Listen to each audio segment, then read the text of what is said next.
Heilir og sælir kæru hlustendur og verið hjartanlega velkomin í nýjasta þáttinn af Með lífið í lúkunum.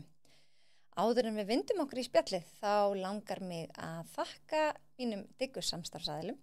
sem eru Nettó, Virkja, Heilsuhillan og Spíran. En öll þessi fyrirtæki hafa staðið þéttu bakið á mér og þau gera mér það kleift að gefa út þátt næstu því vikulega og sem ég hef gert í meira en ár. En ef við byrjum á Nettó, þá ætla ég að hvetja ykkur til þess að sækja samkaupa appið.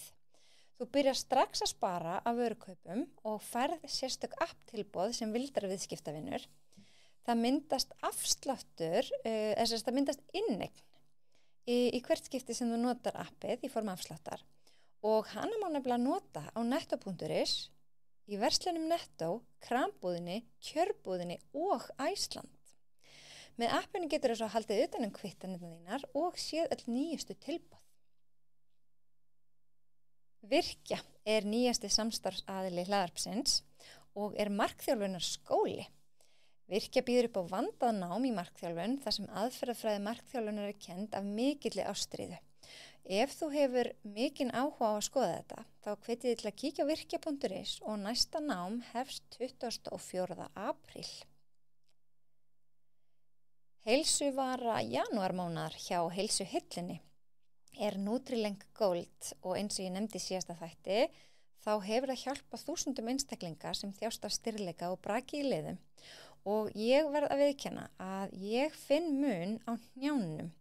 Nú stunda ég ólympískar lyftingar og það er ekki eins mikið svona marr í hnjánum þegar ég er á æfingum en ég er búin að vera að taka þetta núna síðan í nóvember. Svo að lokum er það hinn dásamlega Spíra.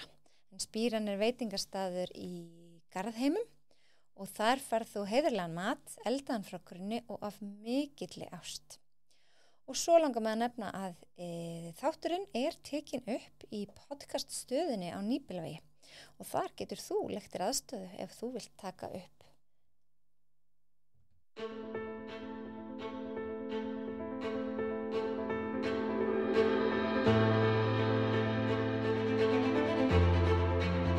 Gestir mínir í dag eru hjónin Ingi Torfi og Linda Rakel.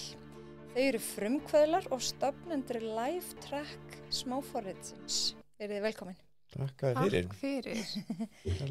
Gaman að vera búin að fá okkur hingað. Já, takk fyrir að bjóða okkur. Komum bara að norðan í dag. Já, skemmtilegt. Bara sér ferð. Já. Næstu því. Æðislegt. En þið eigið aldrei skemmtilega sögu af því hvernig þetta app var til, en kannski við byrjum bara á byrjuninni, hver eru þið fyrir það sem ekkert vita til ykkar og þekkja til ykkar? Það er fullt af fólki sem er ekkert hverju við erum, en ég semst heiti Ingi Torfi og er flestir kannski þekkja mig sem fasteignarsala Akureyri eða eitthvað áleika. Linda, þú varst hvað í banka? Já, ég er viðskiptafræðingur og vann í Arion banka. Já, ég er líka viðskiptafræðingur og við bæði Akureyringar en kynnum svo bara mjög seint í lífinu, allavega sent í mínu lífi, svo gaman. Já, mjög snemma í mínu, hefur miklu yngri. Semst hvað í CrossFit, það sem við hittum þið nú eitthvað til mann fyrst í CrossFit, þeim trúarsöfniði, þar byrjaði allt í okkur og verðum við góði vinir og setna með hjón og en þar byrjaði líka þetta konsept okkar makros, það sem að við erum kannski þekkt fyrir hjá sum að mataræði sem að snýst það að vikta og skrá matið sinni á hvern tíma. Já, kenna fólki að telja makros og eru með fyrirtæki tengt því og þannig í rauninni kemur hugmyndin að betrum bæta verkfæri sem við vorum að nota áður fyrr. Já, en fyrir það sem ekkert þekkja til, hvað er makros? Það er macronutrients. Já, macronutrients eða næringarefnin og stuttasagan sem er langarsagan allt og löng en á sín tíma þá sá ég Katrín Tönju vera að gera eitthvað svona á sín tíma þegar hún var í CrossFit bara best í heimi og svo var hún heimsleikarinn aftur og þá var hún á einhverjum svona makrosmataræði og þá var hún búin að pröfa allt undir sólinni í þessum mataræðis pælingum og ég pröfaði þetta þá og fór til sama þjálfara og hún var hjá í Bandaríkjunum og það gekk svona glimrandi vel að allt í einu bara skildi ég mataræði og allt í einu fór ég að sjá þannig árangur og finna þessu árangur sem ég var búin að leita eftir og svo fljótlega eftir það var ég komið með svona smá einn kúnna sem hétt Linda Rakel varst þú ekki fyrst í kúnni? Jú, ég Hei, held ég það. gert það. Þannig að þetta var svona Svona óbeint, var að spyrja pirrandi spurninga. Já, alveg, því að mjög nokkur mikið. sem ég var að æfa með, við vorum í svona keppniskrossfit eins og þú og fólk fór svona að spyrja, hvað er þetta makros eins og þú ert að spyrja núna og ég fór að lýsa því og allir hristu hausinn, þarftu að vikta matinn og skrá hann í MyFitnessPal og já, það var svona grunnurinn og svo fór þið kannski að taka til að gamlingallin var svona að ná árangri og þá komu Linda og fleiri svona aðeins og fóru elta og þar fór boltinn svo setna meira að rúlla, nokkrum mánuðum setna með þetta en það snýst það að fá svona áætlaða orkuþörf í hitæningum og sem skiptir svo upp í næringarefni, kolvetni, prótín og fitu og reyna svona að fara í gegnum vikuna þannig að þú borðir ákveðum magn af þessu á hverjum degi til að frá þetta eins og gengur að gerist en allavega þannig byrjaði þetta allt saman. Má ég spyrja, sko, af hverju náður það svona miklum árangur? Hverju breyttir? Hvað vantaði upp á eða hverju bættir við? Mjög góð spurning. Það sem að breytist hjá mér var það að ég var að borða rosa lítið af kolvetnum og í rauninni alltaf lítið prótein líka. Ég var bara að borða kolvetni og fitu og mikla fitu. Ég var að borða mikið hnittusmjör og svo borðaði maður eiginlega bara, í þessum tíma var maður náttúrulega búin að vera pali og borða mjög hreint og maður fekk bara enga við næga næringu samhliða öllum þessum svakalegu æfingum í CrossFit eins og þú kannski manns hvernig það var algjör geðveiki. Já. Svo allt í einu fór maður að borða kolvetni kannski sem var á við 1 brauðpoka á dag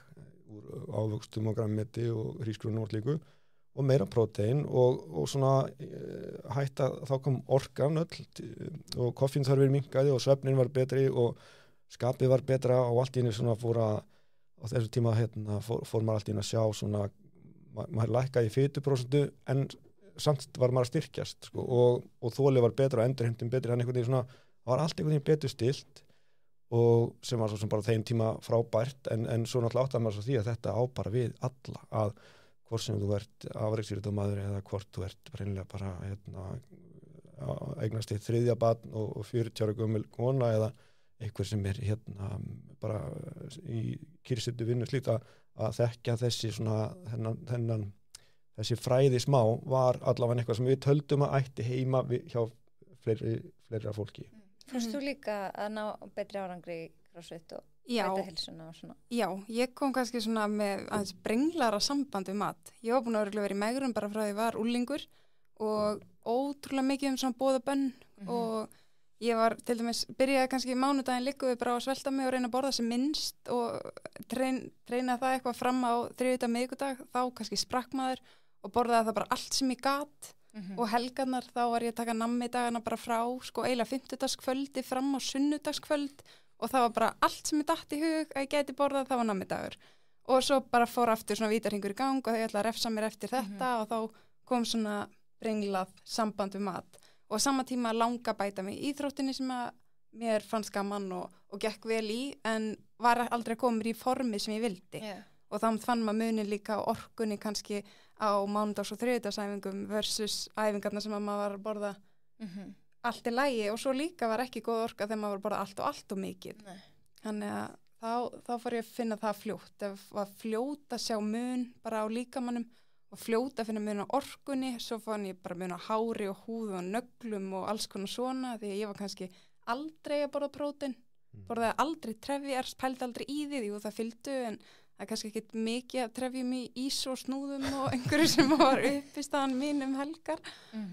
Þannig að ég var fljóta að finna þann mun sko. Já, hún fór sko úr verið svona pínu mömmu CrossFit feeling sko, að ég hef sagt þetta við hana sko, ég er ekki að segja þetta fyrst í svona, og yfir það fara bara Íslandsmót í CrossFit skilu, þannig að sjá hana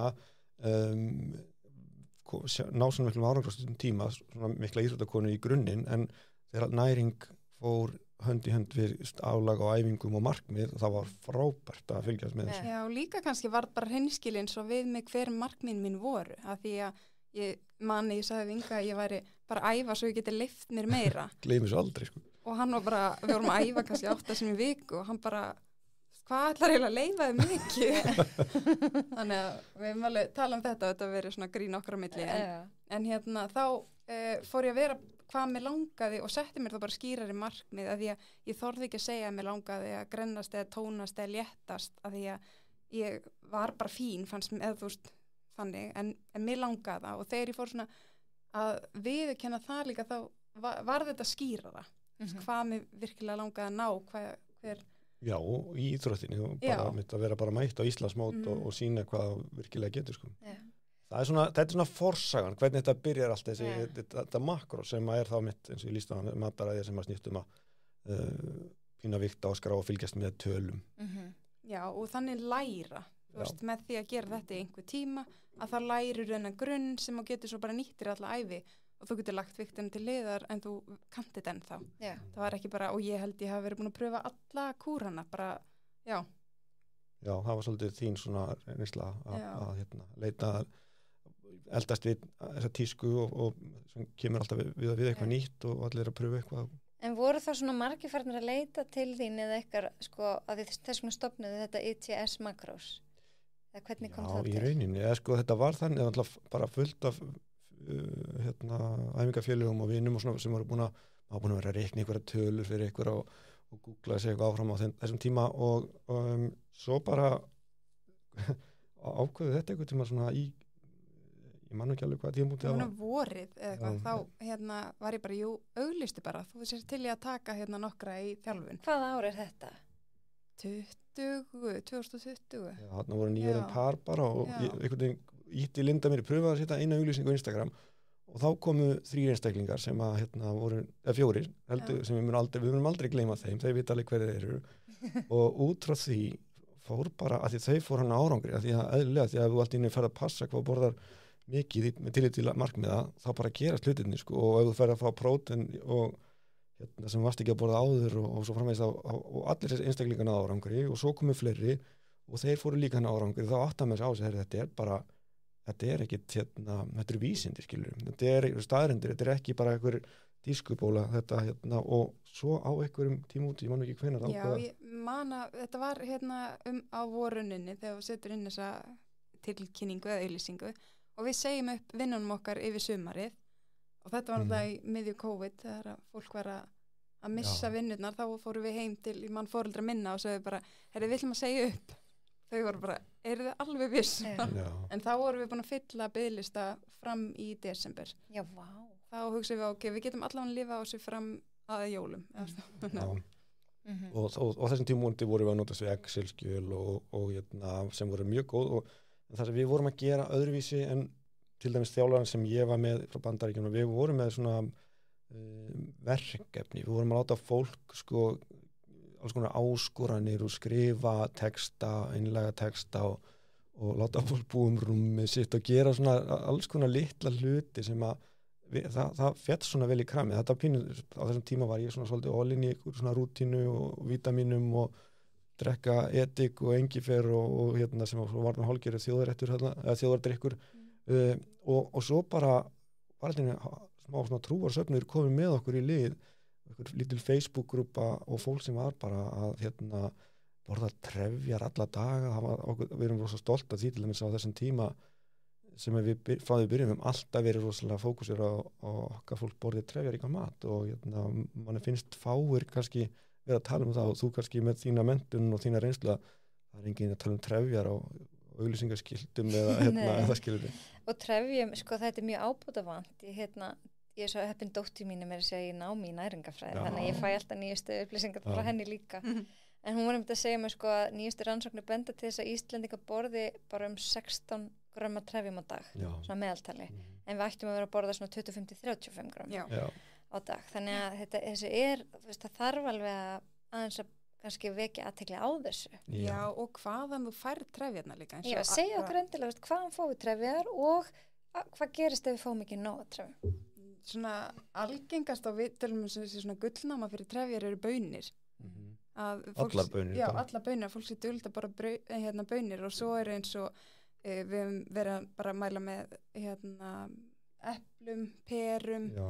lífskotnabollur seldst upp á tímabila því þær voru svo trefjaríkar, olbran hefur seldst upp ekki að því það er svo gott en það er trefjaríkt og bara, og ávegst, það var ávegsti, grænmeti, baunir og svo þessar svona grófu vörur sem að, og meiri þess að sumir fór sér hösk og sem ég með að ná þessin baunirnar hafa svona sem komið mest á vort og þær eru alveg magnar en það sem að fylgir ef þú færð sæmilega góða trefjaintöku, sæmilega góða trefjaintöku, þá náttúrulega blóðsykurinn jafnari og þú svona upplifir meiri mettun og ekki þessi sama kreifing sem sérstaklega fólk sem að reyna að leggja af að því við erum kannski núna í janúar og maður gera bara við líka að ef maður sattur þá maður ekki alltaf í ískapnum sko, og trefjar svona stór partur af því kannski að ná því ástandi og eins með bara það sem að mér finnst sko mest á óvart sko að þá grein sem kom inn á 2021 eða 2 það að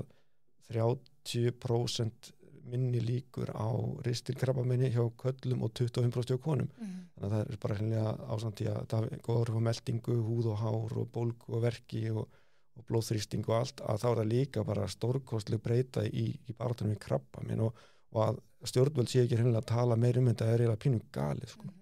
En það er kannski ágætt að fólk viti líka ef það er að bara lítið trefjum að auka þetta bara smám saman, ekki taka allt í einu því að þá verður maður bara útþanning við og bara loftmyndun og illt í mann sko, þannig að bara smám saman hægt og rólega og kannski bara líka að lesa til og eins og með grænmeti og ávexti þetta er alltaf bara að finna góða sko, sama hvað sér á Instagram eða eitthvað, það er aldrei einn haft beðið skaði að búið grænmeti og ávexti sko. Nákvæmlega. En ég man ekki alveg hvað við vorum hvert við vorum komin áður við fórum yfir í trefjar. Ég get alveg sagt það sko. Þú manst það. Já, því að þetta er svo skemmtileg tímalína að þessum tíma þá erum við komin að einhverjum tímapunkti með kannski nokkur 100 manns í þjálfun á einhverju tímabili sko og þjálfun snýst að stóru leit það og ég reynir bara fyrsta leið náttúrulega að halda fólki í efnið en að kenna því á MyFitnessPal. Það var það sem okkar vinni búið að snúast undanfarin ár og að kenna þeim á þetta app sem heldur utan magnið og öll orkuefnin og öll strikamerkin á Íslandi og víðar og það er kannski svo það sem að er stóra máli í dag sko, í okkar lífi þessi ETS Makros vegferð leiddi það til þess að við erum búin að átta okkur því að það að fylgjast með magninu og kunna á næringarefninu og kunna þennan leik hendar eða skilar árangri og það getur hendað öllum, þar að segja það getur hjálpað öllum sem vilja og þá kom bara upp þessi hugmynd að hvort að við ættum ekki hreinlega að reyna að bæta þetta ameríska verkværi sem að hefur sannað sig vissulega í heiminum og örgulega eitt vinsælasta heilsuapp í heiminum og hvort við getum ekki hreinlega bara gert annað eins og betur og að því að við erum alltaf búin að vinna með svo mörgum einstaklingur sem að við erum búin að sjá hvað var að og hvað vantar og hvað getur hægt að gera betur og hvað virkar vel og slíkt, þannig að í dag erum við búin að gera það og þar kemur þetta live track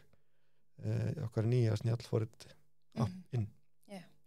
Og það sem mér finnst svo gott við þetta app er að það er ekki bara verið að spá í matræðinni. Heldur þá kemur ég glöð heilsumarkþjálfin inn að ég sé að þið eru að hvetja svefn og hreyfing og þakklæti og alls konar svona sem ég líka alltaf hvetja fólk til að gera. Já, að því að þetta er svo heildræn nálgun. Heilsa er ekki bara eitthvað eitt. Það er svo margt sem tengist inn á heilsuna og eins og við hugsuðum að þegar fólk er að bæta lífsitt þá er það kannski ekki bara að fara að æfa. Það fylgir vilt mataræði með og þau vart að æfa betur þá kannski ferða að hugsa svefninum og drekka meira vatn og þetta helst svo mikið hendur. Þannig við hugsaum hvernig við getum nýtt okkar bara þekkingu frá ETS Makros yfir í að það sem var að virka fyrir okkar fólk þar, hvernig við getum komið því inn í live track. Og þá gerðum við þannig flipa sem heitir bara ég, einfalt og þar getur við skráð inn sem sagt hvað þú reyfðið þig mikið, við erum með lítið verkefni hvern dag, við erum með spurningu vikunar, þú veist það er alls konar svona eitthvað sem heldur við efnið, þar getur við skrifa gömlu góðu dagbókina og hvað drekkum mikið vatn og hvernig skapið þú ert í og hvort það var í ákveðni eða slíkt, þannig að bara að fólk hugsi þess inn á við, ég held að það sé svona það sem við gerðum með gömlu Excel-skjölun, bara við komum með nokkra spurningar í viku og pælingar og fólk voru að hugsa inn á við og okkur fannst fólk skilabóðum sem fengur tilbaka bara mér finnst ég vera að stækka sem manneski sko, bara við að svara þessum spurningum sem að þeir eru að leggja fyrir okkur sem voru bara á endan voru við búin að semja örugglega 500 spurningar og við vorum stundum bara á fullu á kvöldin að reyna dekka næstu viku með eitthvað svona dýft sko, en sem var samt skemmtilega og líka eins og ég man að eitt verkefni sem að var rifjað upp þín helstu afrek í æsku og og eitt var, segðu okkur frá því hvað þið fannst gaman að gera í æsku og eitthvað svona bara sem er skrítið en samt kalla fram góða tilfinningar. Já, og skrifa post-it með að handa einhverju sem þið þykir væntum og eitthvað svona vekur hughrif og þið færi til að líða vel. Og við reyndum svo að taka allt sem að virka í ITS Makros og setja það í eitt app og eins og þú nefnir, hreyfing, við erum með æfingaprogramma því að það er rosa margir sem að eiga erfitt með að taka fyrsta skrifa frá æfa og kannski treystar sér ekki líkamsræktarstöðvar eða þannig að við gerðum 10 vídeo af 10 mínútna æfingum sem þú getur einfallega bara hermt eftir og gert hvar sem er og hótelherbergið heima í unninu jafnvelana og við vissum hlaup, það elskar að hlaupa, það er ókeipis að hlaupa líka, þannig að við letum Önnu Berglindi Pálmadóttur gera hlaupaprogram sem er fyrir byrjendur, hugleiðsla, það var eitthvað sem við töluðum mikið og ITS Makros, við sömdum þá bara hugleiðslur og lásum inn og það inn í live track og eins með jóga, allir hafa gott að prófa jóga, þannig að við erum í jógavídeó og þannig að við fylgdum þetta af því sem við höfum séð að virkar fyrir fólk og það er eins og þú ert að nefna, þetta er ekki bara matar, þetta er líka svona pínu og svefnin að vera með upplesin fróðleik svefn og svo innleiðslu í svefn, bara þessi litlu atriði og hlustar eitt podcast svefn og þá kannski stikkar það meira og þú kannski ert að fara passa betur á svefnin og það er bara framför Já, og við erum að hugsa þetta kannski líka svona sem grunninn og byrjunar hvað sem að fyrstu skrefin fyrir fólk að fara í einhver hreyfingu, í einhverja hugleiðslu, einhverja jógaæfingar og eins og bara sjá, mamma mín fór og tók 10x10 æfingarnar heima og bara, hún hafði ekkert verið að hreyfa sig og svo bara var hún ægilega stolt af sér og hún var búin að taka æfingarnar og við varum bara geggja ána með hana svona. Já, það snýst, þetta eru sigrarnir sem við elskum og við erum búin að fá að sjá svo marga svona sigra gegn tíðina en alltaf einhvern veginn þannig að við vorum að reyna að kenna á MyFitnessPal og þarna þarna er hægt að gera betra app og að blanda því saman við það sem við erum búin að gera en þá kom náttúrulega stóra hindrunin sem var svo að MyFitnessPal er náttúrulega með öllum íslenskum vöru strikamerkjum og næringarupplýsingum inni í gagnagrunum og þá hættu við bara við þetta, þetta er ekki hægt og svo vorum við að tala aðeins við kannski, því við erum búin að gera eitt app áður sem snýr þá að ITS Makros af þjónustunni, mjög gott app og svo sagði bara minn besti vinur sagði bara, þetta er ekki ég held maður sé ekkert svo lengi að þessu, svo vorum við búin að fara nokkur sem í bónu sem var svona horði yfir kannski brauðrekkan, var svona ímyndur hvað ætlum við lengi að skrá öll næringarefni í brauðinu og svo bara kýldum við á þetta, við stóðum í nokkuð margar vikur, ég og Linda og börnin okkar að skanna inn í einhvern bakenda og einhverju appi sem var ekki orðið til, skrá kolvetni, prótín og fitu og trefjar og sykur og bakvið öll strikamerkin í krónunni og bakvið öll strikamerkin sem við fundum í bónus og þetta var mikil vinna en nú er þetta komið og við erum núna með 11.000 vörur pluss fullt af vörum á matsölustöðum, þar að segja matselum sem við erum búin að byggja upp og eru þá í appinu þannig að þetta var mikil sigur og mikil vinna. Já, pína börnin okkar og frænd fólk á milli jól og nýjás út í krónu og bónus þegar við erum að skanna. Já, og þetta er náttúrulega og þar erum við líka svolítið stolt af því að í live track appinu eru upplýsingarna mjög nákvæmar eða þar að segja þær eru réttar. Já, í MyFitnessPal er þetta svolítið eins og Wikipedia, það getur hver sem er skráðinn og svo getur hver sem er breytt í sem þú skráðurinn, þannig að þetta er orðið svona og svo er náttúrulega, ef þú skrifa kannski eitthvað vöruheiti, þá koma kannski bara 20 svör við því sem þú ert að leita, ef þú segir bara havragrautur, þá koma bara 20 svör við havragraut og hvað á ég að nota og allir eru bara... Já, það er í unsum og pundum og stykkjum og þetta er alls og lips, í pundum, og cups og maður... Þannig að allt sem við hefum gert er bara skráð í grömmum, 100 grömmum og svo er hægt að velja stykki jafnvel líka og við erum að vinna í því. Þannig að MyFitnessPal var í rauninni óþolandi þó að það hefði gjörbreytt okkar lífi á margra og hefur gjörbreytt heilsu fólks víðum heim en þetta er alveg óþolandi erfitt app í notkun og það var líka hindrun að kannski að fólk nefndi þessu og þá kemur næsti partur kannski í þessu, ég myndi aldrei nenn að vigta mati minn, hver hefur ekki heyrt þetta? Þetta er náttúrulega allir sem er að hlusta núna bara snýst að vigta og skrá mati sinn. Já, að hluta til, en þá hugsaðum við hvað getum við gert til þess að stöðu að við komast yfir þann tröskul, því að hann er stór og við skiljum alveg, ef ykkur sagt þetta við mig áður en ég byrjaði CrossFit sem var orðin svolítið fanatískur, þá hafði ég náttúrulega aldrei gert þetta sko. Og hann var móttækilegur þessum tíma, þannig að við tókum á þá ráð að forskrá yfir 100 máltíðir sem er búið að magntaka og lýsa þá í texta og með ljósmynd hvað þetta er, og til dæmis bara ein meðalstór kjúklingabringa, 10 skeiðar af soðnum hrísgrjónum, 1 stór tómatur og 2 matskeiðar af hvítlauks ostasósu eða eitthvað skilur. Það geta allir gert þetta og þá er það bara til í gagnagrunnum og þá getur þú bara ítt á bæta við kvöldmat, eða þetta verið kvöldmat, en svo getur þú leitað þá að morgumat og þá eru kannski 20 morgunverðir sem eru svipum upplýsingum, þá getur búin að valiður einhvern morgumat, þannig að komið fólki af stað og það er ótrúlega vinsælt að geta bara ég veit ekki hvað það snýst, en með því að nota þessar live track máltíðir get ég byggt upp dag sem að appi reiknar fyrir mig að ég að borða 2000 hitaningar eða eitthvað,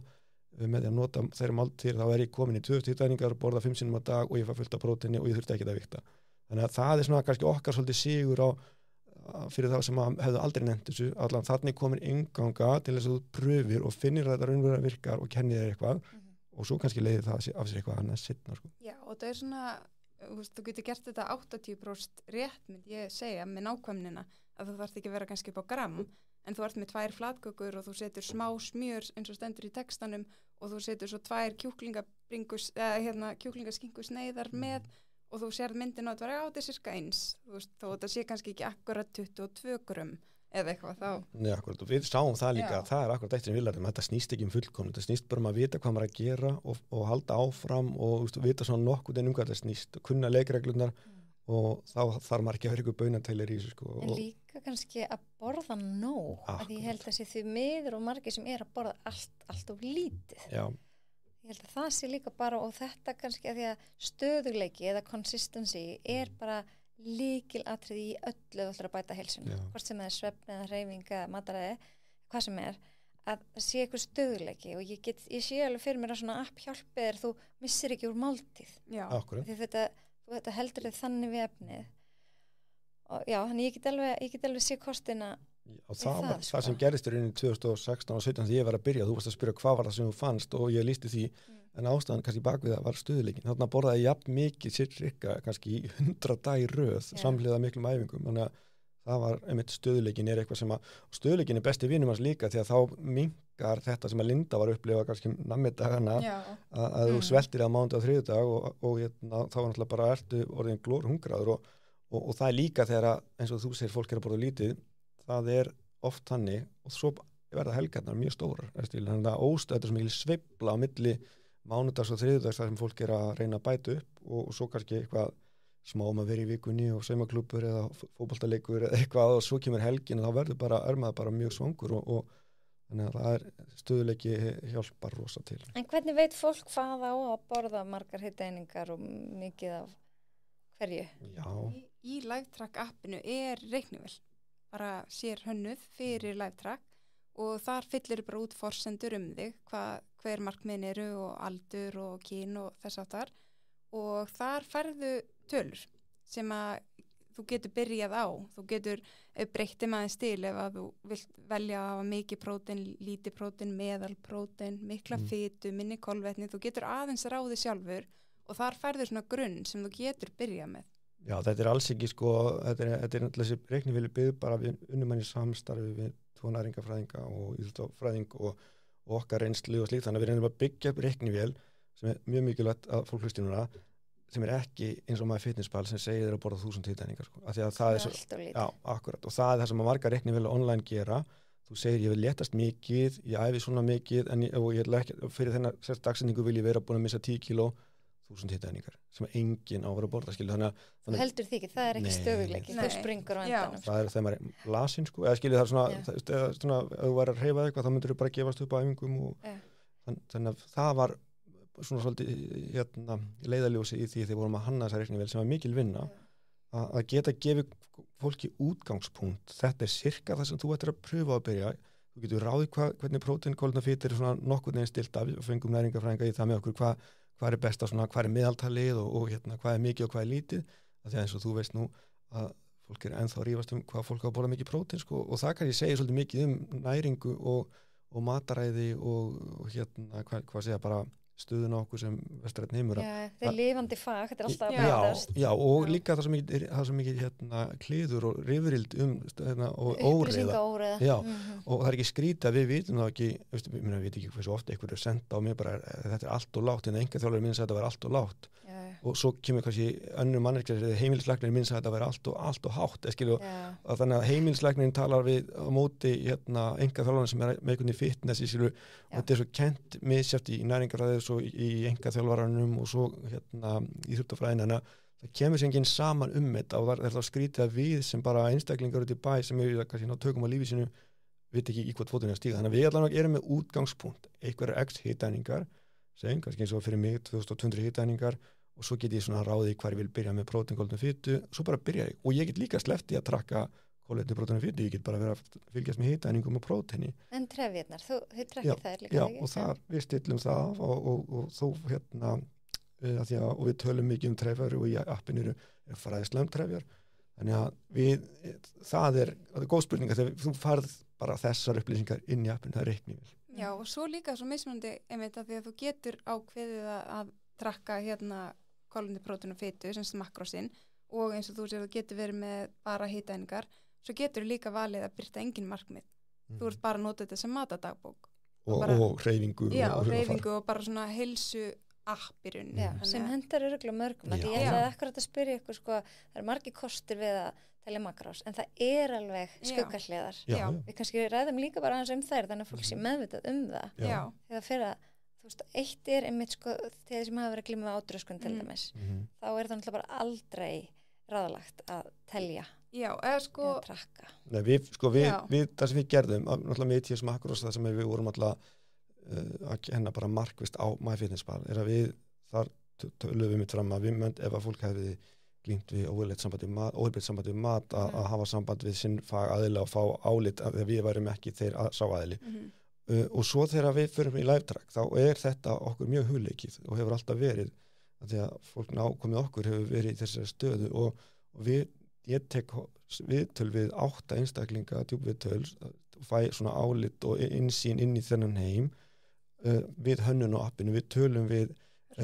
ráðgjafa og sálfræðing sem eru sérhæfðir í þessu svið því við vitum alveg að þetta er ekkit fyrir alla og það er bara eins og margt annað í lífinu að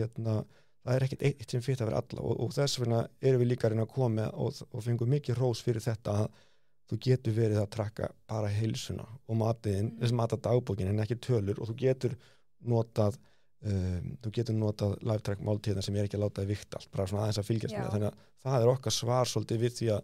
það er líka ekki gott að borða alltaf lítið eins og vitum og þekking er aldrei af hinnu slæma en það er aftur á móti ef þú verður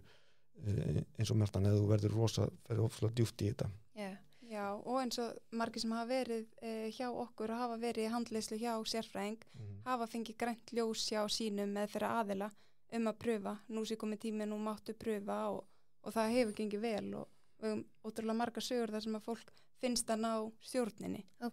Skilja út á hvað það gengur en eins og maður getur ekki einu sinni sett í þessu spór þess að fórum við í þessa vegferð að bara taka viðtöl við fengum bara ótrúlega magna fólk til að tala við sem að og þessa sérfræðinga þannig að það eru alveg eins og mörg öðru hliðar sem að Er eitthvað annað sem þið sjáu svona sem gæti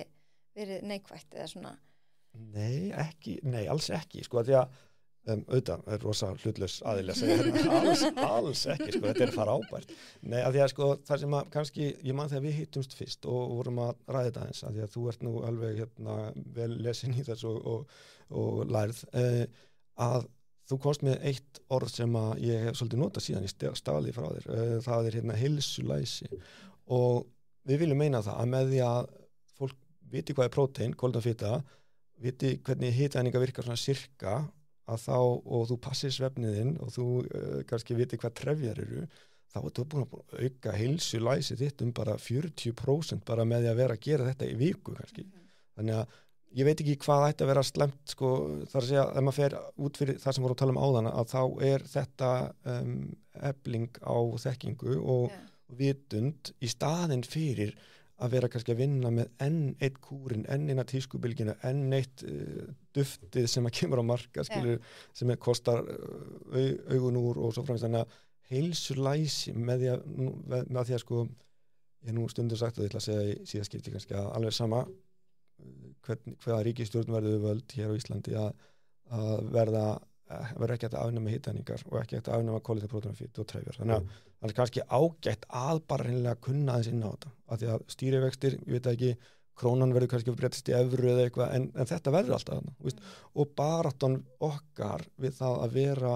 í góða heilsu, það er eilíða verkefni. Og ef þú borðar nokkurn veginn rétt magn af mat, og þú færð úr öllum flokkum og þú borðar grænmeti og ávexti og þú skilur hann leikvart hætt að fara í safakúrin og melunukúrin og allt þetta öfgana í mitt og svelta þig, að þá ertu kannski bara á nokkuð góðum stað. Já. Sko þegar við hittumst þarna, nú man ekki, þetta var einhvern tímann síðasta ári en ekki langt síðan og þá sko sagði ég þér líka alveg frá því að ég væri ekkit endilega alveg á makrósvagninum sjálf og sko ástæðan eiginlega svo að ég prófaði þetta fyrir mörgum árum og það getur vel verið að þá var MyFitnessPal kannski bara þannig stilt að þetta voru bara ekki nóg margar hitaeiningar fyrir mig. Ja, þetta líka var umhelt app sko. Já, þetta er náttúrulega langt síðan, þetta var áður en allt þessi makrósbylgja byrjaði og ég sko vigtaði matinn minn einhverja 50 daga í röð og maðurinn minn sem er rosalega ljúfur og blíður og segir aldrei neitt hann sagði bara, shit hvað er leiðileg og ég vaknaði bara upp og hugsaði, ok, ef hann er að segja þetta þá er ég virkilega leiðileg og ég hugsaði bara, það er eitthvað, þetta hendaði mér ekki, þetta varð bara eitthvað yfirþyrmandi þetta varð einhver streituvaldur fyrir mig það var eitthvað auka, eitthvað sem ég réði bara ekki við á þessum tímapunkti og það sem ég veist sko aðalatri var að ég átti, þessi dætur mínu voru á mjög viðkvæmum aldri þarna og það að vera að vigta matinn fyrir framan þær fannst mér ekki góð fyrirmynd að ég þurfa að vigta matinn minn fannst mér svona fyrir úlingsstelpu eða sem var skriðin úlingsaldurinn ég hugsaði, þú veist hún á að geta bara, þannig að það er kannski það eina sem ég sé með bara makrós yfir höfu, minnst appið eitthvað geggja, þetta er ekki það, því það er auka heilsulæsi, ég bara tala um makrós að fólk kannski missi tilfinninguna fyrir að sjálft að skynja er ég södd, er ég saddur, er ég satt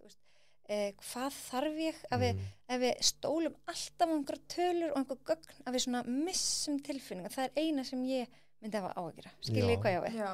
algjörlega, og líka kannski eins og við tölum að þeir sem kannski byrja að skoða makrós eru oft bara algjörlega hvað sem auðustríi, þeir hafa aldrei verið að gera neitt áður eða þannig og eru kannski að fá bara grunninn, að því að ef þú treystir tilfinningun þá getur þú lent í því að þú kannski kvíðinn, þá ertu listalaus og borðar ekki neitt, en það segir samt ekki að þú þurfir ekki að borða þannig að svo getur verið þannig að þú sést kvíðinn og borður rosa mikið því tilfinningarnar eru þannig, þannig að þetta er svona alveg pínu fín lína þegar að fólk allar að treysta bara á tilfinningarnar að því þær segja man ekkit alltaf rétt. Þannig að stundum eins og við tölum að ef þú lærir þetta í einhvern ákveðin tíma eins og þú tókst 50 daga og hvort sem það hendar eða hendar ekki að þá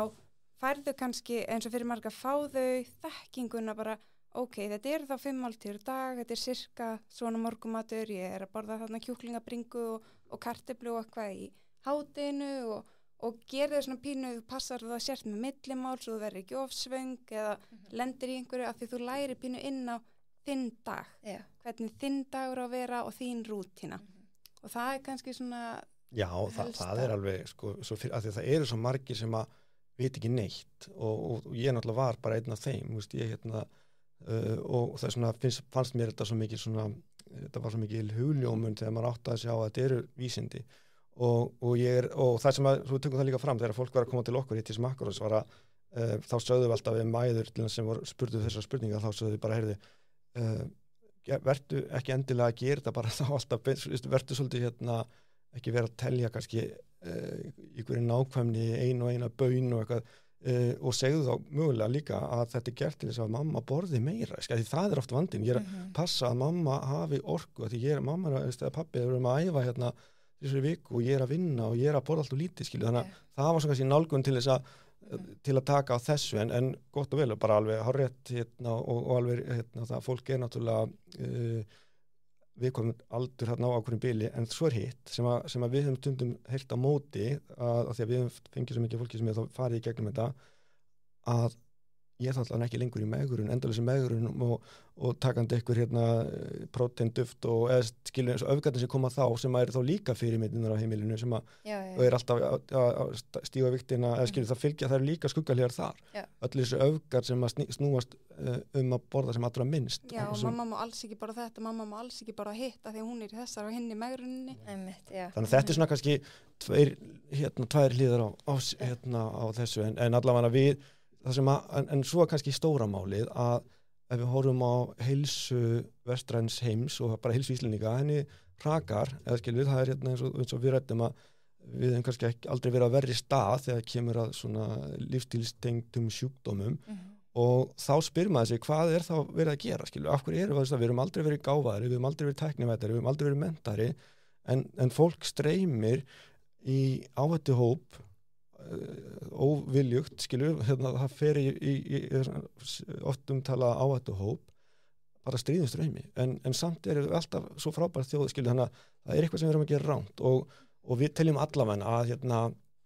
með því að auka heilsulæsi, þannig að fólk viti hvað er mikið, hvað er lítið, hvað er prótein, kolvetni og fita, það er ekkert allir sem vita það og að við þurfum slatta prótein á dag og trefjar sem við geggja þá allt í næstu búin að svona og kannski næsta sem ég langar þá svona að segja í þessu samhengi þá erum kannski búin að koma fólki úr fyrsta bekk í annan bekk, af því að svo horfur fólk á kannski manneskjum sem þig sem ert í 10. bekk í heilsulæsi og lífstíls, af því að svona dreymir að vera svo þú en þeir veit ekki hvað fótinn að stíga, bara mér langar bara að vera svo gummi frendi sem er bara ógeðslega fitt og alltaf að æfa og hann hefur ekkert fyrir þessu, hann er kannski búin að djöflast í þessu í 20 ára og bara búin að hafa ógeðslega mikið fyrir þessu en hvar á ég að byrja? Að ég bara byrja að vera ræktina og hætta að borða brauð skilur, að því að, nei þannig að við erum svona að hjálpa fólki við að skilja alveg grunninn og þannig koma fólki kannski upp á milli bekkja, þannig að það sé ekki fast í fyrsta bekk og sé bara alltaf að gera sömu mistökin að fara í megrun í janúar og rífa sig svo niður í febrúar og svo er allt búið, svo byrjum við aftur í september í 2 vikur sem er rosa algengt þetta hinn hlýðin á þessi er þessi að þetta er raunverulega staðan að svo er alveg tilvík að því það er ekkert sem heitir all size fits one skilur og en aftur á móti teljum við að við getum hjálpað þessum hóp sem langar að taka skref og langar að hætta í megrun og langar að hafa orku til að hafa íþróttir og langar að vera heilbrigt til lengri tíma þá erum við allavega með verkværi sem er svona nokkuð einfalt og umfram allt mjög það er skila markvissum árangur það er að segja að það virkar En að því þú varst að koma inn á sjúkdómana og hvað við erum að stefna ekki rétt átt að sko það er rosa mikilvægt að við séum með heilsulæsi og að því að við erum með lífið í lúkunum en við þurfum eins og þið eru að gera núna með þessu appi og ég og fleiri sem eru að tala um hvað heilsa er mikilvæg við þurfum líka að láta þá sem stjórn þessu landi bera ábyrgð á hvaða framboð er af hollri og góðri næringu og kannski streituminkandi aðgerðir skiluru og alls konar sem að því að þjóðfélagi sem við búum í við erum öllu bara einhverja hamstrahjóli Já, það er alveg þannig sko Ég get núna, sorry hvað ég tala mikið þú ert góður Við komum hérna til þess Hérna kemur einn punktur sem er mjög mikilvægur og með því að koma fólki úr fyrsta bekk í heilsulæsi og fólk sem fer að læra hvað prótein, kolvetni, fitan og hitaeiningar eru og fatta það kannski af skrifstofumaður eins og ég 46 ára gamall, fasteignarsali eða eitthvað álíka sem æfi þessari viku og hann kannski þarf ekki 1000 hitaeininga máltíð í hádeginu og þessi hitaeiningamáltíð, þessi hádegismatur getur verið á heilsustað, skilur þetta getur verið þú getur alltaf farið út að borða nema fyrir 1000 hitaeiningar skilur og ekkert að því, ég er ekki að segja það en ef markmiður manneski var að reyna að lækka kólesteról og minka líkamsþyngd að því að læknirinn sagði það þá er það erfitt ef þú ætlar að fara að borða og svo er og þetta er framboðið og þá segir með að koma fólki úr fyrsta bekk yfir í annan og 3. og 4. bekk í heilsulæsi er þetta ekki skemmtileg nálgun þetta er grunnskóla að því að við þurfum að læra A, B, C, D og við þurfum að læra 1+1 og allt það þá komist upp í annan bekk og Makros er pínum það að þegar þetta er orðið fleiri og fleiri Íslendingar 1000 Íslendingar búin að læra og pröfa app eins og maður fitness bara live track, sorry að þá breytist eftirspurnin og þar lykillinn af því að við stjórnum ekki framboðinu svo glatt þar að segja ég skil alveg að sá sem að framlega matur hann vil bara gera mat sem skilar hagnaði í erfiður rekstraumhverfi sko, sem allir vera sattir og glaðir og þetta er borga laun og húsalegu en ef að við hækkum skilningin hjá almenningi og hann segir ok, ég vil fá próteinríka máltíð, ég vil fá trefjaríka máltíð og ég vil vera sattur en ég þarf ekki endilega 1000 hitaningar og ekki kjörunin nei, akkurat, og þar liggur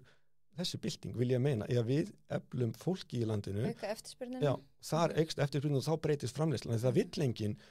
enn einn hamborgarastaðin með majónesinu, chili mayo eða hvað búið að gera margar tegundir af majónesi undan 10 ári alvöru sko. Ég sá með sveppa majónesi gerði, ég sagði, er það grínast? Ef við ekki bara nota gríska jógurt eða eitthvað annað skilur, eða bara tómatsósu, eða bara hættum að því að oft sorry, nú fer ég svolítið á flug, að því að stundum ferð á einhvern stað og það salat í boði og þú ert kannski í megurinn, því að það janúar og hérna talaði kannski eigin raun og svo kemur salatið og að ég hef ekki hugmyndum heilsulæsi eða næringalæsi að þá bara borða þetta salat en eftir að ég lærði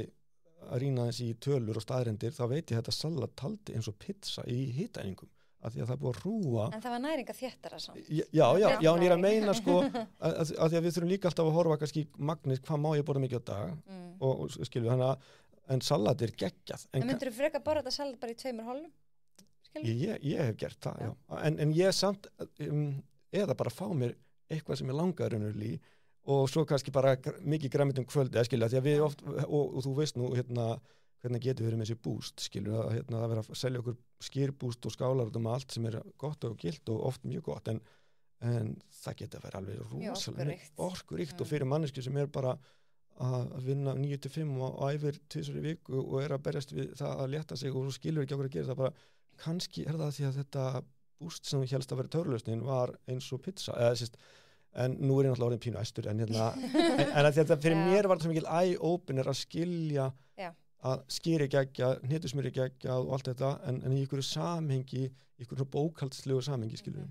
Sko það sem ég lærði á þessum tíma og mér fannst mjög gott og þess vegna myndi ég alltaf segja að þetta væri gott fyrir fólk í 1, 2, kannski 3 mánuði en svo finnst mér að fólk ætti bara að taka þetta í einhendur og reyna að ekki vikta heldur bara læra á hvað ég að borða eins og þetta segja, það veit ekki allir hvar ég fæ prótein, það veit ekki allir hvar ég fæ fitu, góða fitu, allt þetta það sem að ég lærði rosalega mikið á og ég hef oft sagt í fyrirlesturunum mínum að ég elska súkkulaðirúsinur og ég var einhvern veginn bara alltaf að fá mér smá og svo fór ég bara þetta ég var að telja makrós, bara vikta þær og hitaeiningarnar sem ég var að borða af súkkulaðirúsinum og hnetum og möndlum voru jafn mikið og maturinn sem ég var að borða yfir daginn. 1000 hitaeiningar af súkkulaðirúsinum og hnetum og 1000 eitthvað hitaeiningar af mat og ég hugsaði, guð minn góður þetta er svo fljótt að koma þannig ég hugsaði, ok, ef ég minka bara aðeins súkkulaðirúsinar, ég ætla ekki að sleppa þeim en spáðu, þarna varst þú í CrossFit skilur á fullu ég vissi mikið já, en skilur orku þörfin skilur en ég myndi að manneskjuna sem á sama aldri og þú og ekki að æfa neitt og svo að gera sama því að þetta í hugum okkar þetta hollari kostur en eins og þú orðaði réttilega þetta jafn mikið heil auka máltíð á dag og þarna liggur töfrarnir þú skilur þetta betur í stærðar hlutvöldin og í tölum sem við höfum öll gott að skilja aðeins betur og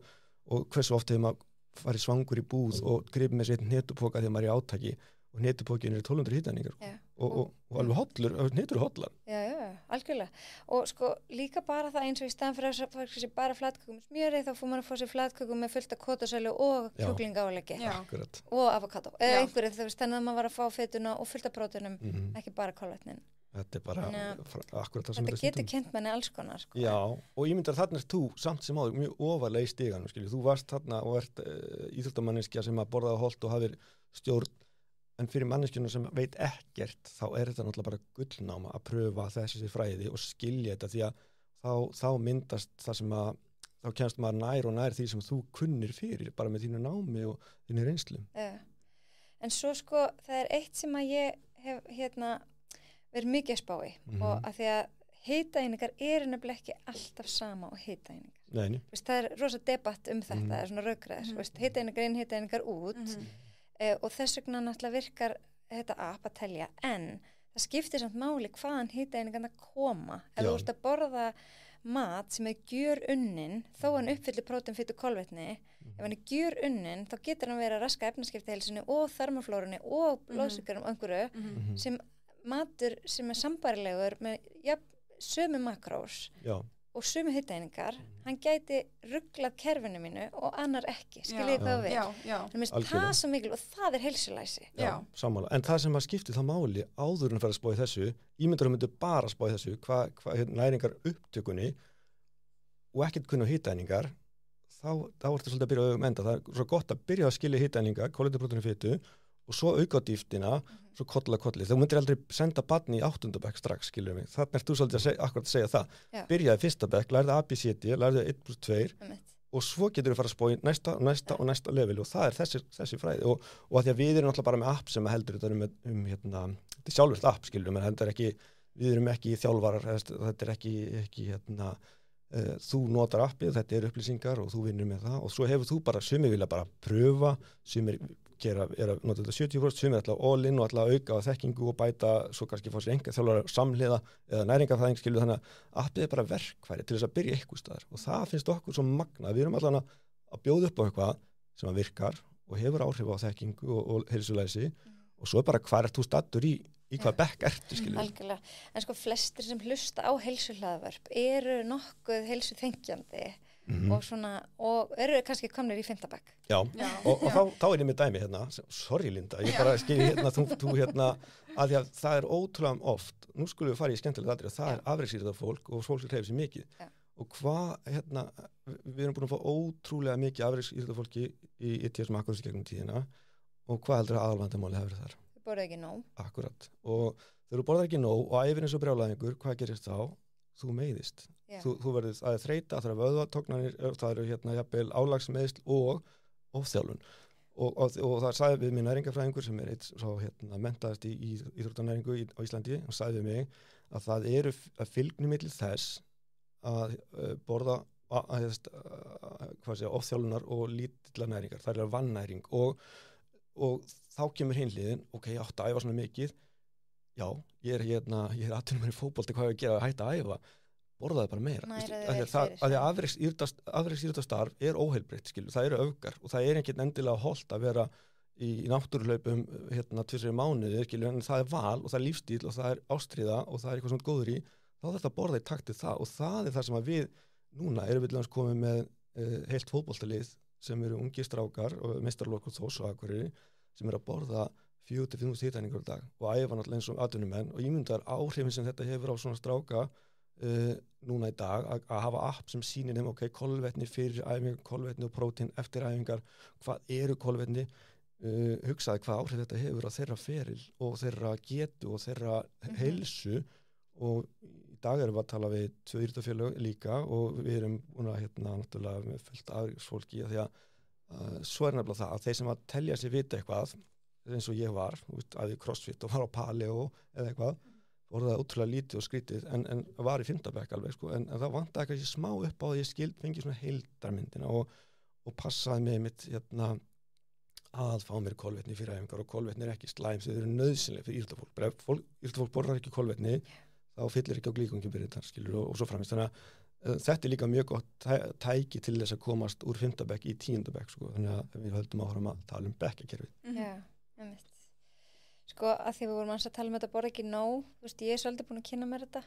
og þú veist, það sem gerist náttúrulega og fólk kannski áttar sig ekki á að efnaskiptin sko, geta aðlega sig. Ef þú ferð að borða meira, þá rampar það sig upp og fer að brenna meira. Já. Þú veist, ef þú borðar minni og lítið í langan tíma, þá hægir hún bara á og fer bara nýta minni orku í kyrsetu eða skilur minni orku í bara lágmarks. Þannig að, og svo geta eins og segja, vöðva niðurbrot getur bara orðið ef ég fæ ekki nóg prótín og kolvetni eftir æfingu og það lækkar grunnbrennsluna ef ég með minni vöðvamassa. Akkurat. Og þá brenni ég minni bara við að sofa og vera kjör. Já. Þannig að ég held það að passa að borða nóg sé bara lykilatriði sko. Sammála því og bara eitthvað sem við erum sjálfa þess vegna erum við líka í okkar gegnum okkar streitufasa þú getur kannski sagt meira um það Linda. Já. Að vera búin að vera í hvað 1,5 ár að smíða heilsu app. Já, hvernig gekk ykkur að hugsa heilsun ykkar þá? Ekki vel. Eiginlega bara, svo við séum hreinskilin. Við borðum allt og lítið, hreyfðum okkur allt og lítið. Ekkert rétt svar og sváum illa. Ég held að það sé bara... Streitan. Já, algjörlega og svo fundum við það bara þegar við vorum pínu komin að vegnum að bara, þetta gengur ekki. Þannig við byrjum í desember aftur að vikta, passa við sem að fá nógan mat, passa að fara að hreyfa okkur, fara út að laupa, fara út að lappa. Já, við vorum allavega ekki... Do what you preach. Já, því bara streitan, hún tekur yfir, skilur, og það er bara alveg sama hvað maður kann mikið og að, en á sama tíma, ég er viss það að hefðu verið að smíða eldflöga app og við höfum aldrei skilur farið í makro sem tíma, þá hefðu heilsan verið miklu verri. Við erum meðvitaðir við vitum að við verðum að fá prótein, skilur, þannig að við erum að miklu betri stað en annars hefði orðið, skilur. Já, þið áttur líka kannski innistæði, þið voru búin að leggja vel inn í heilsubankan ykkar fyrir og þá getur maður bara tekist á í svona tímabil þar sem maður fer út af sporinu. Og maður kann að nota verkfærin sín. Þú veist, maður hefur alls konar bara í gegnum tíðina sankaða sér alls konar verkfærum og þegar maður er búin að læra þetta sem við kunnum, þá er maður fljótari að byrja aftur. Þú veist, það er ekki að byrja að rannsaka hvar á ég að byrja, hvað á ég að gera, þú veist, hvernig virkar þetta. Heldur ég bara, stekka aftur á vagnin, ég veit hvað ég að gera, ég veit hvað virkar. Tekur bara eitthvað tímbil og eins og þú lýstir á hana, taka þetta smá köflum, skilja þetta, nota svo tilfinninguna, þekkinguna, svo bara gera þetta aftur eftir hálft ár, það kannski það sem við erum að predika, en þetta gerir þetta ekki endalaust, það ekki það, en svo sama skapi getur ykkur að hlusta bara, ég er búin að gera þetta í 3 ár og þetta virkar og þá er það allt í lagi, við erum öll alls konar, en svo eru sumir sem hafa gert þetta í 2 vikur og bara þetta er svona einfalt og það virkaði fyrir þá skilja, þannig að þetta bara við erum öll svo misjöfn og við komum öll frá mismunandi stað, við erum með öll mismunandi forsendur inn í lífinu og mismunandi verkefni, þannig að við teljum allan að þetta eigi vel við stóran hóp, af því að það er eftirspurn eftir góðri heilsu, þú þekkir það nú og grunnurinn er svolítið matur og svefn og andleg heilsa og hreyfing og hugafar og félagsleg tengst og slíkt að við allavega erum stolt að segja það að við erum stolt af appinu okkar sem að ítir undir þess að þætti alveg sama hvort það svo eigi við allavega ekki, það verður aldrei þannig sko. Nei, mitt eina sem ég myndi þá bara, þú veist, til að hjálpa fólki að komast þannig í 10. bekk er bara, þú veist, að fólk átti sig á næringaþéttni matur er alltaf að senda skilaboð hvað sem ég borða, það sendir einhver skilaboð hvað á ég að gera við þetta og minn annarkvæmt er þetta góð skilaboð eða slæm skilaboð það er ég alveg sammála því og það kemur í það komin upp í svona upp í unglingastígi þegar búin að skilja hitt, því að það er oft svona skilaboðin eins og fyrir Instagram eða einhverju svona, það er rosa djúp skilaboð og fyrir manneskjum sem veit ekkert þá er þetta bara, ég nenni ekki að leggja á stað sko, ég veit ekki, ég skilja þetta ekki sko. En svo eru líka bara eins og svona gamla mýtur eins og bara það, maður má ekki borða banana því hann er svo óvallur og havragrautur og alls ekki borða hann og það er svo mikið af svona og þá ertu kannski bara ung stelpa í íþróttum og það er bara að segja alls ekki borða brauð og pasta og þú mátt alls ekki borða banana og hvað þá brauð með banana þú veist, þú ferð kannski og hvað áttu þá að borða í staðinn getur einhver bara sagt með hvað ég má borða En setur fólkin í appið, þú veist hversu mikið það hreyfir sig er það ekki? Já, þegar ég meina kyrsetum að það er bara allt öðru sína íþróttum Það var alveg rosa pæling á bak við þetta en við vitum það alveg að ykkur eftir að fara inn í app og segja bara þetta er auðvitað mikið fyrir mig eða of lítið skilja þegar við erum enginn eins þetta er bara byggt á svona ákveðnum meðaltölum og slíku og það er þá segir við líka ef þetta finnst þú mikið þá minnkar bara þessi magn ef þetta finnst allt og lítið þá hækkar en svo þú lendir í árið þá er mjög líklegt að maður fitnesspæla við regna allt og lítið fyrir þig Ég held að hafa bara eitthvað 1900 hittendingar sem bara allt og lítið fyrir mig og þá hefði þú kannski átt að mér líður svona, þetta er á lítið fyrir mig þetta er bara app sem er sjálfverð, þú ert ekki í þjálfun eða eitthvað, þú ert ekki með eitthvað respons þannig að þú verður svolítið líka að mynda að pröfa og skráning skilar ykkur í niðurstöðu og svo kemur ykkur reynsla og þá er þetta ákveðin út frá reynslunni Svo verður maður bara hundleðilegur Já, það var að þú varst svöng sko. Já, ég er að segja það, maður þarf bara að læra að lesa og ef ég átti það ekki smekja því sjálf það er kannski einhverju kringum sem átti að segja Tekkar í öxlinu og bara, jæja, nú skulum við en það var svo gott á hann, bara aukum bara þú þarft meira já. En sko, lífið er bara lærdómar og ég og þið, ég heyri það við höfum prófað alls konar menna þú er prófað paleo og þú veist sem þú prófað alla kúra bara alls konar og ég meina, þetta alltaf að kenna okkur eitthvað, við getum alltaf tekið eitthvað gott út úr því. Sumir prófa keto og það henda þeim, aðrir prófa karnivór og það henda þeim, en svo kannski eftir 1 ár á karnivór þá finna þið kannski heyrðu nemi vandar aðeins meira, ég vil bæta grænmetin inn í og hvað sem það og ég held bara fólk á að vera óhrætt við að prófa sig áfram. Já, og algjörlega líka kannski þú pröfar eitthvað að þú kannski stundum gefst maður degi og snemma upp. Niðurstaðan kemur þú kannski hefðir þurft að vera þrauka 2 vikur, þú hættir eftir 10 daga þetta virka ekki, kannski hefðir 4 viðbót og þá hefur séð fundi velíðan, séð árangur eitthvað hefði gerst og stundum við svo óþolumóð að því okkur langar svo í árangurinn strax að þá verður svona bara nei, þetta virka ekki fyrir mig í staðan fyrir að gefa þessu aðeins lengri tíma og finna hvað þetta actually gerir. Ég meina, ef fólk búið að þyngjast 5 kíló á 5 árum en það ætlast þess að léttast þessu 5 kíló einu mánuði aftur, en það sem búið að taka 5 ára að þyngjast, þannig að maður þarf að hugsa þetta líka, það raunhæft í alvöru því að og líka ég að léttast af vöðvamassa kannski, ég vil það ekki ég vil léttast af fitumassa minn sem minka, þannig að maður þarf líka hugsa það Ég verð að grípa sem eitt sem þú sagði þarna þegar þú talaði karnivór og paleo og keto að í þessu mataræði sem ég ekkert á móti þá skiptir líka máli hvað ert að borða mikið, skilur mig. Þannig að manneskja getur verið á karnivór og getur samt verið að trakka í live-track, skilur, bara þegar fylgjast með er ég nokkuð að borða 8.000 hittæningar sem alltaf mikið fyrir Hafþór Júlíusson, skilur, eða ég að borða 1000 hittæningar sem alltaf lítið fyrir mig. Þannig að alveg sama hvaða mataræði, ef þú velur eitthvað ákveðið mataræði eða miðjarhafs mataræði, þú ert samt alltaf að vera að passa þú að fá sirka rétt magn, skilur, þú ert ekki að borða bara allt og lítið. Þess vegna svona app að kenna svo mörgum hópum að þú getur alveg trakka keto sem að margir að nota en keto og mikil næring til lengri tíma það leiðir ekki til þyngdartaps en þú varst kannski að leita þér þyngdartapi en þú veist kannski bara ekki þetta borða aðeins að stilla þig af og þess vegna magnið sem við borðum á alltaf við svolítið að vera með það svona allavega svona í undir meðin. En hafið aldrei lent í því að einhver sem búin að vera hjá okkur og vill hætta og spyr hvernig venjum mig af því eða hættir fólk bara að trakka? Já, eins og þú talar áðan að þið finnst það streituvaldandi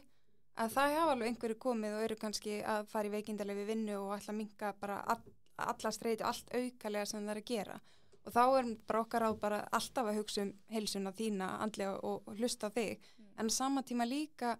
að kannski nýta þá þekkinguna sem komin þú veist að vera meðvitu að með vanti það prótein ekki fara bara alveg í að bara alltinn veit ekki neitt að þið nýta það sem þú kannt og nýta það sem veist að virka fyrir þig þó þú sérst ekki að telja það á skrá það rauninni alltaf hvað sem að markmiði okkar að fólk fara út í lífið og það kunni þetta þurfi ekki viktina, þurfi ekki að pæla í þessu en þú veist þetta og þú kannt þetta þannig að með því að kannski hvað sem minnka streitun og pressun og sjálf að segja allt fyrir að vera fullkomið og svoleiðis að samt vera með þetta bak við eirað bara ég að hugsa mína heilsu ég veit ég þarf prótein Þið eru þá að valdefla fólk veist, að því að það að fátækju tól ég held bara að það en það bara svona pínu að vera meðvitað þetta fín lína að þannig að þetta verði ekki streituvaldur eða hvað heldur að fólk séu virkilega að hugsa þetta sem svona tímabundið nú ég kannski að tala móti ykkur, ég veit það ekki að því að þið náttúrulega en og sé að læra af þessu þau eru ekki hækina alla æfi það sé að meina það nefnilega akkurat gott þú sér þetta því að sömur lögumál munu eiga við út all okkar æfi ég þarf prótein, ég þarf kólefni, ég þarf fitu ef ég borða mikið þá meira en og ég vil ekki þyngjast þá þyngjast ef ég borða það lítið þá rýrna ég og mér líður illa og ég sæki sykur þannig að fólk skilji þetta að einhverju leiti og skilji út á hvað líkaminn gengur og orkuefnin það bara geggjað sigur alveg óháð því og svo getur þú bara hent þessu appi eftir 2 mánuði, 1 mánuð eða nýtt allt nema makrosinn skilur það er svo margt gott í þessu ef að vandinn sá að stæðstu hlutir Íslendinga skilur þetta ekki þá held ég að þarna líki tækifærin frekar því að tala flóknu hluti sem ennþá ofar í stiganum og þú kannt ekki í fyrsta bekk eins og líst aðan þá það svona og ég held að það veistu hvað líka streituvaldandi það heilsukvíði það eru áróður markasöfl og umræða alla kúrana og töfralausnirnar og ólöglegu efnin og stera skiluru þetta líka kvíðavaldandi skiluru þannig að matur og verður alltaf til staðar. Við þurfum mat og næringu, við þurfum orku, við viljum vera heilbrigð og við allavega teljum að við séum allavega eitt verkværi sem gerir stórum hlut aðeins auðveldara. En eitt sem er detta allt í einu hug, hvernig að vinna svona mikið saman? Vera hjón, búin að vera hérna bara, sérstaklega í þessu streitu ástandi hérna að bara allan sólarhringinn liggur við að... Nú ætlum ég að þegja. Ég ætla að sjá, ég svara. Sko, ég ekkert viss að allir geti þetta. Það kannski bjarga því að við erum rosalega góði vinir og hérna, það í rauninni grunnurinn af því að við getum þetta. En hérna, svo líka eitt að við erum alltaf búin að fara í gegnum eða sem smíða 2 röppum. Og þetta núna setna, það kom okkur á þann stað að það var engin mörk á milli vinnu og heimilisins. Og við erum í skrifstofu heima, vinnum heima, við vinnum í sófanum, við vinnum upp í rúmi, við vinnum í eldhúsinu, við vinnum allstar. Í bílnum vinnum við rosa mikið og við vinnum í göngutúrum og við vinnum... Hún að tala um mig. Í draumi. Já, í draumi á nóttinni, þannig ég semst að tala það og daginn, það ekkert langt síðan, þá sagði við Inga Torfa, nú væri eiginlega komið það að við þyrftum að setja mörk, við þyrftum bara að hafa mörk á vinnunni, að því ég bara sagði, ég get þetta ekki lengur svona og hérna og að því að þetta það er allt svo gaman sem við erum að gera, við erum alltaf að skapa eitthvað, við erum að hjálpa fólki, við erum að fá geggja feedback og fólk er á árangri og ná markmiðunum sínum og það er alltaf svo gaman, en á sama tíma kemur það þannig að við erum kannski með börnunum okkar en við erum samt að svara skilabóðum með að reyna að græja eitthvað post eða koma eitthvað í gang og ég sagði, ég get þetta ekki svona ef það er engin mörk, við erum aldrei á neinum stað sem ég veit að ég er örugg að ég þarf ekki að hlusta á einhverja nýja hugmynd og þá hann er búin að taka sér vel á og svo núna yðar hann þá í sætinu að því hann er svo spenntur að segja mér einhverja nýja hugmynd en hann veit hann má ekki segja það með að við erum í göngutúrnum Ykkur hef ekki dott í hug bara og fá ykkur einhverstað skrifstofu og fara bara í vinnuna og vinna bara þar og þegar heima það er bara í sem sagt hérna fyrir áramót þá var það sem sagt umræðan að við þyrftum eiginlega að gera það. Já, en svo náttúrulega snýrist ITS Makros svolítið mikið það svara á Messenger og við erum búin að vera í samskiptum við yndislegt fólk í 4-5 ár sko og veistu hvernig álaði mest? Kvöldin. Já, matmálstíma. Og við vorum bara til staðar og höfum verið til staðar en við höfum minkað það og sittum Messengerin away á ákveðnum tímum dags en stundum ekki alltaf og þetta sem Linda er að segja er alveg rétt en hjónabandið við erum ótrúlega stolt að því og nú er ekki bara ég að tala þetta hefur ekki bitnað á okkur sem hjónum skilur og við erum og mammaðin hefur stundum sagt kannski bara þetta ekki að fara að reyna svolítið á svo bara kemur bara nei, alls ekki sko en þetta er alveg búið að streyta þú veist eins og að smíða app og þú ert að borga reikninga fyrir forritun í sko milljónir og hann eitthvað og frumkvöla starfið bara rosalega mikið burnout tíðni þar en þegar maður brennur fyrir eitthvað og Linda greið mitt sko þetta fyrir alveg að búið með skjöst að hann á þróa en þegar maður finnur eitthvað sem maður brennir svona fyrir eins og það að hjálpa fólki alveg frá því ég var að kenna henni á reikna fyrir hana tölur þannig 2000 og eitthvað skiluru að ég var eins og ég var að boða trú sko með þetta makros þá og núna finnst mér ég verið búin að koma þessu í eitthvað form sem að í alvöru mun hafa áhrif á heilsu heillar þjóðar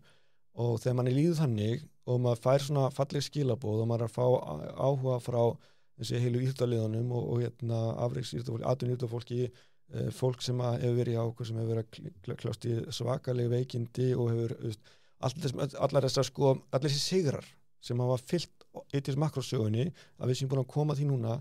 svona nokkurn inn í eitt app sem tekur ás öllu sem kostar frá 2000 á mánuði upp í 3450 krónur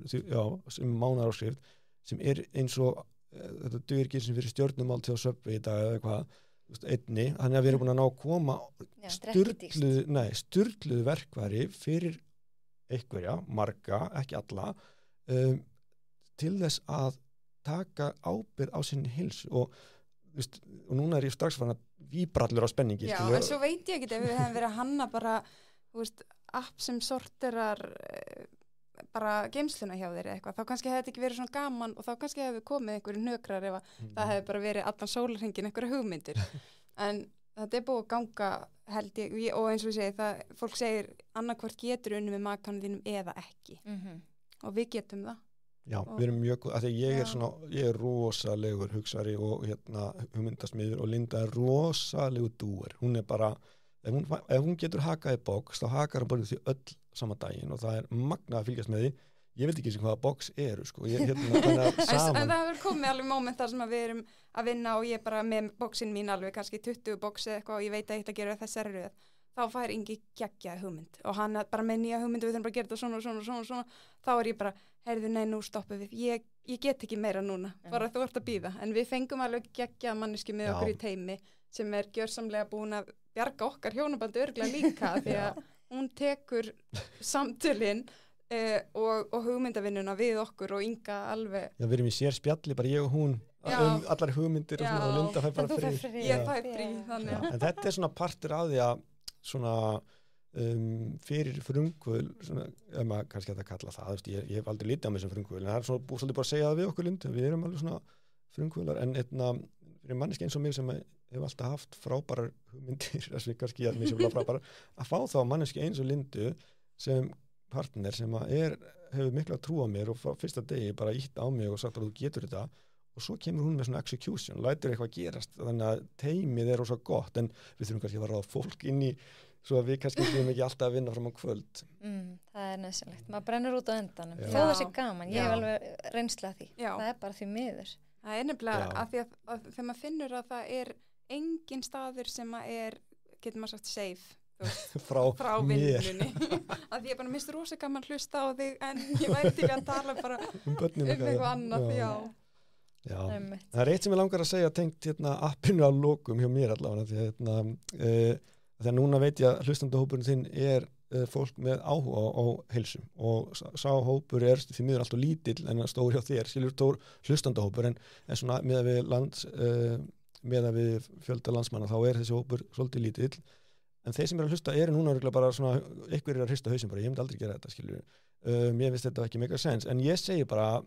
pröfa það samt, sjáðu hvort þú sért raunverulega í 10. bekk, sjáðu hvort þú sért að borða prótein og sjáðu hvort þú sért að ná þessum 28 grömmum trefjum á dag, því ég efast það, skiljuð, að pröfa það því að stundum þarf bara hestlu munin frá því að þú var að útskrifist, skiljuð, og þess bara okkur, þarna komið þetta með vandaði, nú skilja okkur, ég var ekki að bæta mig, ég er búin að hlaupa ultramarathon, ég er búin að fara